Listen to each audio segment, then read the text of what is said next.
What is your name, surname, and post? Vuk Jeremic. And the post, what else do you need?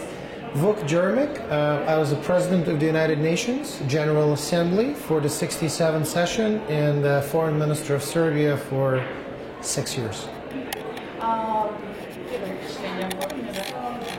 you tell your first expression about just an economic forum and also this format of global time? Well, this is not my first time here. I was truly privileged to be here last year when I was leading the United Nations delegation as a president of the United Nations General Assembly. I worked very closely with Kazakhstan as a president of the United Nations General Assembly to launch the World Anti-Crisis Conference, because it was launched by a resolution by the United Nations General Assembly that was adopted at my initiative as president of the General Assembly. So in a way I feel very emotional that this is going on as a result of something that the Serbian presidency of the United Nations has launched together with Kazakhstan. The Astana Economic Forum had established itself over the past years into one of the most prominent international gatherings of leaders from all over the world, but from all over in the terms of fields where they come from. So we're talking about the political leaders, we're talking about business leaders, we're talking about world-leading scientists, economic scientists in particular, leaders from the NGO sector. So I think that this kind of setting puts various perspectives together in a way that started coming out as one of the most prominent stages in the world, and I feel very honored to be able to continue engaging in my new capacity, as a head of an international think tank that deals with international relations and sustainable development, both of which are at the heart of what's being debated here in Astana. Что конкретно он, может быть, хотел услышать или озвучить на форуме, с какими вопросами он приехал, и насколько они помогут решить это? Actually, do you have some questions that you want to decide in this forum, and do you find this solution, new decision and solution of these questions? Well, there are many very interesting topics that are being addressed, and most of them, basically all of them, are very relevant and pertinent when it comes to current global challenges. But there's one that I'd like to particularly emphasize, and I must say that this is something very subjective for me, because I come from Serbia, and Serbia is currently being hit by the worst natural disaster in our history. We've had torrential rains that have caused unprecedented floods and damage that had truly destroyed large swaths of our infrastructure. A number of towns have been totally wiped out as a result of what de facto is climate change and what we are experiencing in the world as a climate change. So there's one topic that is being addressed here, which is disaster mitigation, and how to address disaster mitigation at a global level in the context of climate change, which is another topic that is being addressed at the conference. So I'd like to emphasize these two. I come from a country that over the past week experienced this. We've had unprecedented misery, and I think that for us at least, it's a very timely discussion, because those kind of disasters one can adequately address only through a collective action. And in order to have collective action, we need to understand how to put our resources together, to be aware of our different practices, to be aware of what resources are out there for our use. And in order to understand it, we've got to come together and discuss these things together. And I think that this particular discussion within the forum this time is exactly the forum, is exactly the type of the discussions that we must have. When it's happening somewhere very far, it may come across as a boring discussion or not as interesting as, as some of the others are. But, inevitably, it's going to come to every corner of the world, those kind of challenges, precisely because of the climate change that we're all facing as a planet.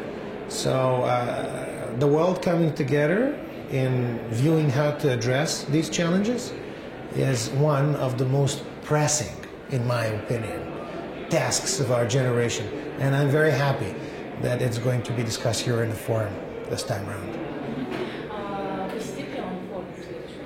So will you visit our forum next year? Absolutely, 100%. I look forward to coming here every year. I've had a wonderful experience in the past 2 times. I've visited Kazakhstan many times in my previous capacities as a foreign minister. I have here many good friends, and I look forward to working in my future capacities with my good friends from Kazakhstan within the forum, but also outside the format of the forum. В рамках Астанинского экономического форума проходит Всемирная кризисная конференция. Да? Вот, на ваш взгляд, поднимаемые там вопросы, точнее идеи, высказанные там, пути решения, действительно ли эффективны для решения глобального кризиса? Проблемы? Under Athena Economic Forum, we have World Anti-Crisis Conference. And do you think this ideas and solution will be effective? Well, as I said a little earlier, I feel very much part of the World Anti-Crisis Conference because I was the one who started it as President of the General Assembly at the initiative of Kazakhstan. The resolution was adopted, and I was involved in negotiations on how to structure it. So I feel perhaps subjective when it comes to this, but I believe that it's very much needed. The World Anti-Crisis collective effort is the only way in which we can hope to alleviate the challenges that are stemming out of the world crisis. And some of the, well, first of all, the actual concept of having a world anti-crisis plan, I think it's critical. Whether all the proposals and ideas, how effective they are and how quickly they're going to fly, we can discuss that for a while.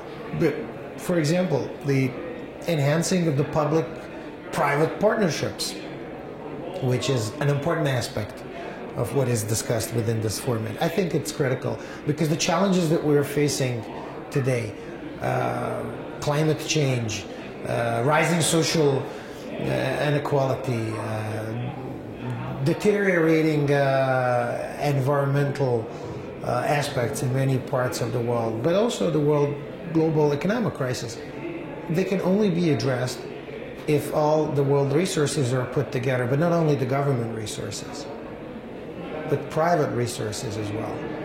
So public-private partnership in addressing those issues, which is one of the key aspects of the World Anti-Crisis Plan, which is discussed by the conference, is for me something that is worth emphasizing. Another issue, which I think is critical, is how to put green economy at the heart of the plans for growth. Given the environmental challenges, given the challenge of sustainable development for the post-2015 era, is something that we truly need to devote our attention to. And Kazakhstan has been leading, in a way, the green efforts throughout the world. There is a green economy plan in this country. There is a green bridge vision. I've worked closely with Minister Kaparov on this, and I have very, very positive view of President Nazarbayev's vision for the green Kazakhstan. And this is something that I believe should be emphasized in this conference for the whole world to see. And that could be one of the elements of the global aspiration to achieve growth in a way that is green, in a way that protects environment, in a way that is sustainable when it comes to the comprehensive international efforts as to how to lead humanity into the 21st century. Асканинский экономический форум, он объединял несколько тысяч, да, там, экспертов, делегатов, премьер-министров, министров и прочих, ну, экспертов в разных областях. Да, вопрос. Вот плавно, наверное, после форума обсуждение перетечет на платформу G-Global. Что вы можете сказать об этом проекте, о мегапроекте? Поучаствует ли он сам с какими-то своими предложениями в этом проекте?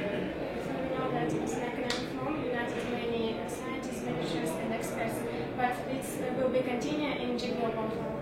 And do you think, what do you think about when it will be in G-Global? And do you participate there? Well, the G-Global is a phenomenal idea because it is virtual, it's electronic, it allows for everybody to engage, and I can hardly think of a better way to involve views and opinions from all dimensions of the global society. Because if one talks about a G, like a group, or G8, or G7, or the G20, it relates to the world in which only governments have their take. And then, of course, in this changing circumstances of the world, one can ask question, what is the good number to put together with G? Is it 7, is it 8, is it 20? Is it 193, because there are 193 countries in the world, or is it 0, like no country in the world is strong enough to participate in an exclusive club? So a lot of people are talking about the G0, but I think that the G global, the G everybody in a way, but not only 193, which are countries, but beyond countries. That means intellectual institutions, that means NGOs, that means various groups, is the way in which you can integrate all the relevant views. And that's why I think G-Global is a good concept. And of course, the fact that it is electronic and virtual, it's the only way in which you can basically cross everybody in today's world. So I strongly support it. I was engaged in the G-Global, and I'm staying engaged in the G-Global. I intend to stay engaged there. And I think it is going to continue being enhanced and improved over time. And part of the G-Global strategy is a positive feedback on how to improve the platform itself. And I expect that in the years to come, the significance of the G-Global platform is only going to continue growing. Thank you so much. Thank you. Nice to meet you. Thank you.